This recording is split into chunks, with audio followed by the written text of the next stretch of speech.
ഏറ്റവും രസമുള്ള ഒരു സംഭവം മറ്റുള്ള ആളുകളെ നോക്കി നടക്കുന്ന നമ്മൾ ഫോക്കസിന്റെ അധ്യക്ഷനെ കുറിച്ച് പറഞ്ഞിട്ടാണ്. നേരത്തെ തൊട്ട് 2-3 ആഴ്ച മുമ്പുള്ള ഒരു വീഡിയോ നിങ്ങൾ നോക്കി കിട്ടും യൂട്യൂബിൽ. ഫോക്കസിന്റെ അധ്യസ് മറ്റുള്ളവരെ ഫോക്കസ് ചെയ്യുക. അവരിങ്ങനെ ഫോക്കസ് ചെയ്ത് ഈ കമ്പനികളിലുണ്ടായി മൈക്രോ മാനേജ്മെന്റ്, മാക്രോ മാനേജ്മെന്റ് എന്ന് പറയുന്ന കമ്പനികളുടെ ചില പാറ്റേൺസ് ഉണ്ട്. മൈക്രോ മാനേജ്മെന്റ് എന്നൊക്കെ പറഞ്ഞാൽ ഔട്ട്ഡേറ്റഡ് ആയ ഒരു 10 വർഷം മുമ്പുള്ള ഒരു 20 വർഷം മുമ്പുള്ള ഒരു ഏർപ്പാടാണ്. ഓരോ സൂചിയും കുത്തും കോമയും പരിശോധിക്കുക. ഇപ്പോൾ കഴിഞ്ഞ ഒരു 10 വർഷത്തിലധികമായിട്ട് ഒരു പക്ഷേ ഇന്ത്യയിലൊക്കെ ഐ ടി ഹബ്ബൊക്കെ വളരെ സീരിയസ് ആയി വന്നതിന് ശേഷം മൈക്രോ മാനേജ്മെന്റ് ഒക്കെ പോയി ടാസ്ക് ഓറിയന്റഡ് ആയി. ടാസ്ക് ഓറിയന്റഡ് ആകുമ്പോൾ മാനേജ്മെന്റ് ഈസി ആവും. അപ്പം കമ്പനിയും മാനേജ്മെന്റ് തമ്മിലും അല്ലെങ്കിൽ റിലേഷൻഷിപ്പ് സ്റ്റാഫ് മാനേജ്മെന്റ് തമ്മിലുള്ള റിലേഷൻഷിപ്പ് വളരെ സ്മൂത്ത് ആവും. അതുകൊണ്ട് തന്നെ പല കമ്പനികളും കൂടുതൽ പണ്ട് സക്സസ്ഫുൾ ആയതിനേക്കാൾ കൂടുതൽ ഇപ്പോൾ സക്സസ്ഫുൾ ആവാൻ തുടങ്ങി. ഇതുപോലെ തന്നെയാണ് ഈ ഭൂതക്കണ്ണാടി വെച്ചിട്ട് ആളുകളെ നോക്കി നടക്കുന്ന മനുഷ്യന്മാരുടെ അവസ്ഥ. So good morning and welcome to Orange Apple Motivational Monster. എന്താണ് ഈ ഒരു ഭൂതക്കണ്ണാടി കൊണ്ടുള്ള അഡ്വാൻറ്റേജ്? അപ്പോൾ മൈക്രോ മാനേജ്മെന്റിനെ കുറിച്ച് ഞാൻ പറഞ്ഞു. മൈക്രോ മാനേജ്മെന്റ് എന്താണെന്ന് പറഞ്ഞു. ഇനി മനുഷ്യന്മാരെ നോക്കി നടക്കുന്ന ഒരു സംവിധാനമുണ്ട്. മനുഷ്യന്മാരെ ഇങ്ങനെ നോക്കി നടക്കുക. അപ്പൊ ഇവിടെ അത് അവര് ശരിയല്ല, അവര് ശരിയാണ്, അവരതേ ശരിയുള്ളൂ. ഇത് പറയുമ്പോൾ നമ്മളെ നോക്കാൻ പറ്റാതെ പോകുന്നു. അപ്പം ഇവിടെ എന്നിട്ട് അയാൾക്ക് പോയി പറഞ്ഞു കൊടുക്കുമെന്ന് വിചാരിക്കുക, ഒരു ഉപദേശിയാണെന്ന് വിചാരിക്കുക.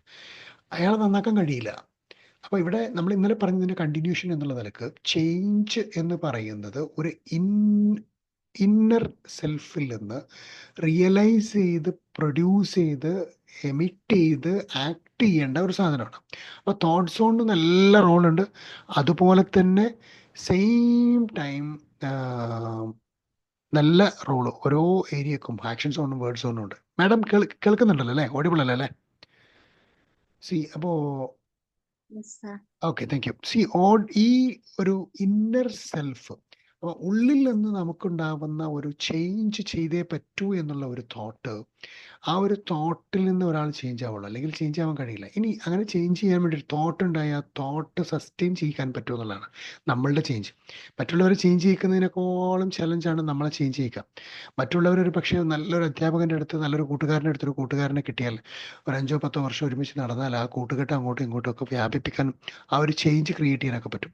ഏതുപോലെ കൂർത്തുമുറുത്ത കല്ലുകളുടെ മുകളിലൂടെ ഒരു ബന്ധവുമില്ലാത്ത ഒഴുകി നടക്കുന്ന ശക്തനായ വെള്ളം അതിൻ്റെ കൂർത്ത മുനകളെ തകർത്ത് കളയുന്നത് പോലെ ആ ഒരു ബന്ധം ഒരു ഇഴകിച്ചേർന്ന ബന്ധമായിട്ട് മാറും പിന്നീട് അത് അങ്ങോട്ടും ഇങ്ങോട്ടുള്ള ഇതിൻ്റെ സ്വഭാവത്തിന് വേണ്ടി അതും അതിൻ്റെ സ്വഭാവത്തിന് വേണ്ടി ഇതും ഒക്കെ അഡ്ജസ്റ്റ് ചെയ്ത് കൊടുക്കുന്ന ആ ഒരു അവസ്ഥയുണ്ടല്ലോ, അതുപോലെ ഇടകിച്ചേരും കൂട്ടുകെട്ടുകളിലൂടെ. പക്ഷേ ഒരു ഒരു മനുഷ്യൻ അവനവൻ ഒറ്റക്ക് മാറണം എന്നൊക്കെ പറഞ്ഞു കഴിഞ്ഞാൽ വളരെ ചലഞ്ചാണ്.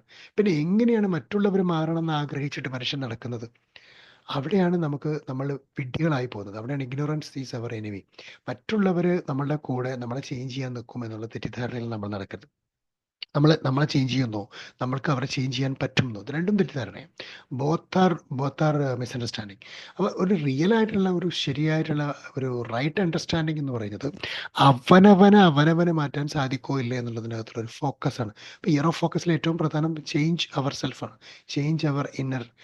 ഇത് ചലഞ്ചിങ് ആണ്, വളരെ ചലഞ്ചിങ് ആണ്. കാരണം നമ്മൾ ഒരുപാട് അപ്പം ഒരു ഡിസിഷൻ എടുത്തു എന്ന് വിചാരിക്കുക.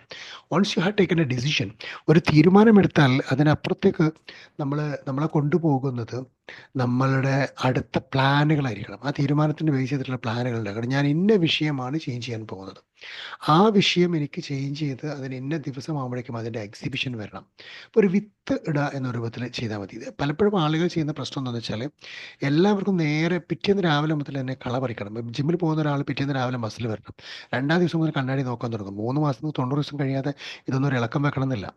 അപ്പോൾ വിത്തിട്ടിട്ട് അത് മുളച്ച് അതിനെ പരിപാലിച്ച് അതിനെ മറ്റു ശത്രുക്കളിൽ നിന്ന് തടഞ്ഞ് എന്നിട്ട് അതിനെ കൊയ്തെടുക്കുന്നത് വരെയുള്ള ഒരു ക്ഷമ, ഒരു കർഷകൻ കാണിക്കുന്ന, പാടത്ത് കാണിക്കുന്ന ജാഗ്രത, സൂക്ഷ്മത, സമയം, ശ്രദ്ധ, ഇങ്ങനെ ഒരുപാട് കാര്യങ്ങൾ ബേസ് ചെയ്തിട്ടാണ് അത് റിസൾട്ടിലേക്ക് എത്തുള്ളൂ. അപ്പം ഏതൊരു സെൽഫ് ചേഞ്ചിനും ഒരു റിസൾട്ട് ഉണ്ടെന്നും ആ റിസൾട്ട് ഇന്ന സമയത്തേക്കാണ് ഇന്നത് വരിക എന്നുള്ളതൊരു തോന്നൽ, ഒരു പ്ലാന് നമുക്കില്ലാതെ നാളെ രാവിലെ മുതൽ അതിൻ്റെ റിസൾട്ട് പ്രതീക്ഷിക്കാൻ തുടങ്ങിയാൽ അത് വർക്ക് ചെയ്യണമെന്നില്ല.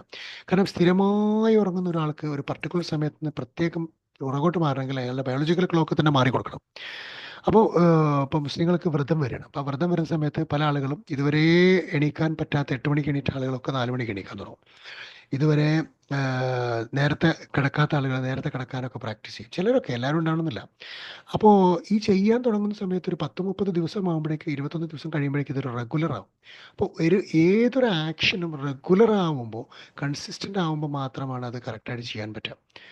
അപ്പോൾ ഇവിടെ നമ്മുടെ ക്ലാസ്സിൽ ചിലപ്പോൾ റെഗുലർ ആകാൻ പറ്റില്ല. കാരണം ഇതിനേക്കാൾ പ്രയോറിറ്റി വരുന്ന വളരെ സീരിയസ് ആയിട്ടുള്ള സാധനം മുന്നിൽ വരുമ്പോൾ നമുക്കത് കവർ ചെയ്തിട്ട് ഇതിലേക്ക് കടക്കാൻ പറ്റുള്ളൂ. അപ്പോൾ അതുകൊണ്ട് ചില സമയത്ത് ഇത് ഡിലേ ആവുന്നത് ഇപ്പോഴും നമ്മൾ കാണാറുണ്ട്. അപ്പോൾ ചില കാര്യങ്ങൾ പ്രയോറിറ്റി അനുസരിച്ച് മാറും.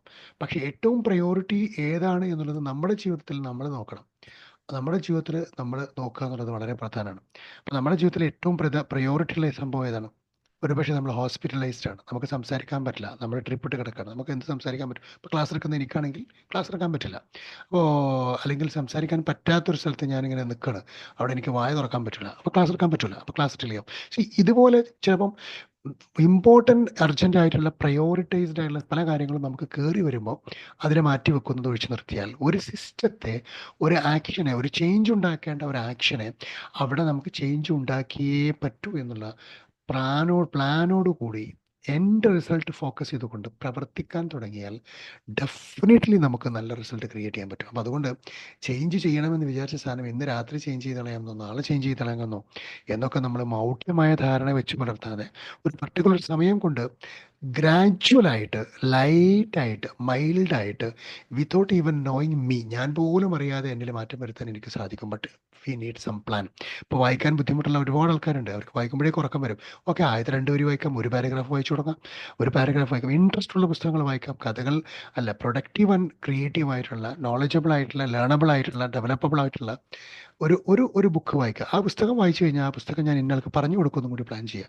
എന്നിട്ട് പറയും, ഞാനൊരു പുസ്തകം വായിക്കുന്നുണ്ട്, വളരെ ഇൻട്രസ്റ്റിംഗ് ആയിട്ടുള്ളൊരു ബുക്കാണെന്ന് എന്നോട് ഒരാൾ പറഞ്ഞിട്ടാണ് വായിക്കുന്നത്, ഞാനത് വായിച്ചതിന് ശേഷം ഞാൻ നിന്നെ വൈകിട്ട് വിളിക്കാം, നമുക്കൊരു അരമണിക്കൂർ ആ ബുക്കുമായിട്ട് ബന്ധപ്പെട്ട് സംസാരിക്കാം, ഞാൻ നിനക്ക് പറഞ്ഞുതരാം എന്ന് ഒരു പ്രോഡക്റ്റീവായിട്ടാണ് ആ വായന നടക്കുന്നതെങ്കിൽ ഉണ്ടാകുന്ന ഗുണം എന്താണെന്നറിയാം?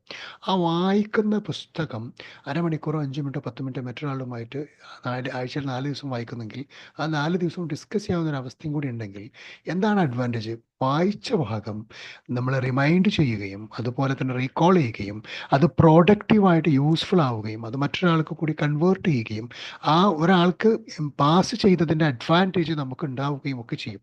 അപ്പോൾ ഇവിടെ എക്സ്പാൻഷനും growth of knowledge, expansion of knowledge എല്ലാം തന്നെ ഇതിനെ ബേസ് ചെയ്തിട്ടുള്ളതാണ്. അപ്പോൾ ഇവിടെ നമ്മൾ എക്സ്പാൻഷനും ഗ്രോത്തും ഒക്കെ ബേസ് ചെയ്തിട്ട്, പ്രൊഡക്ടിവിറ്റിയും ക്രിയേറ്റിവിറ്റിയും ഒക്കെ ബേസ് ചെയ്തിട്ടാണ് നമ്മളൊരു ആക്ഷൻ തുടങ്ങുന്നതെങ്കിൽ അത് എന്നും നടക്കും. മറ്റേ ആളോട് ഇൻട്രസ്റ്റിംഗ് ആയിട്ട് നമ്മൾ പറയാൻ കൊടുക്കുകയാണെങ്കിൽ അയാൾ പറയും, എന്താ നിങ്ങളെ കോള് കണ്ടില്ലല്ലോ, വളരെ ഇൻട്രസ്റ്റിംഗ് ആയിരുന്നല്ലോ ആ ബുക്ക് എന്ന് പറയുമ്പോൾ അപ്പോൾ നമുക്ക് വീണ്ടും പിറ്റേന്ന് വായിക്കണം. അപ്പോൾ ഒരു ഔത്സുക്യം, ഒരു ഉത്സാഹം, ഒരു ജിജ്ഞാസ, ഒരു താല്പര്യം ജനറേറ്റ് ചെയ്യപ്പെടുന്ന രൂപത്തിൽ കാര്യങ്ങളെ കൊണ്ടുപോകാൻ എല്ലാ ആക്ഷനിലും ഉണ്ടത്.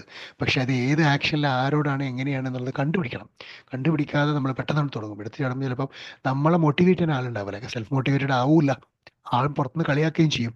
അപ്പം ആകെ മൊത്തത്തിൽ ഇത് ഇല്ലാണ്ടാവും. അതിനപ്പുറത്തേക്ക് സെൽഫ് മോട്ടിവേറ്റ് ആവുകയും സെൽഫ് ലവിങ് ആവുകയും നമ്മൾ അത് യൂസ്ഫുൾ ആക്കി ക്രിയേറ്റീവായി ആളുകളിലേക്ക് എത്തിച്ചു കൊടുക്കുകയും ചെയ്യുമെന്നുള്ളൊരു തോന്നൽ കൂടി നമുക്കുണ്ടെങ്കിൽ it can be easily developed. So self change is a toughest thing and we can change it easily.